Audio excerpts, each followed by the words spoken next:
বাংলাদেশের সংসদ সদস্য আজিম হত্যায় গ্রেপ্তার জিহাদ হাওলাদারকে 12 দিনের রিমান্ডে নিয়েছে কলকাতার সিআইডি।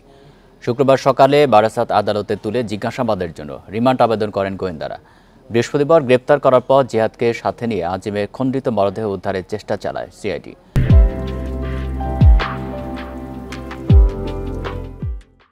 কিন্তু রাতের অন্ধকারে সেখান থেকে কোনো দেহাবশেষ মেলেনি।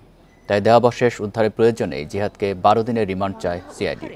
এদিকে এই মামলার সাথে সংশ্লিষ্ট না হলেও কলকাতার এক সরকারি আইনজীবী জানান, জিহাদের বিরুদ্ধে অপহরণ, হত্যা, মরদেহ গুম এবং আলামত নষ্টের অভিযোগে জামিন অযোগ্য মামলা দায়ের করা হয়েছে।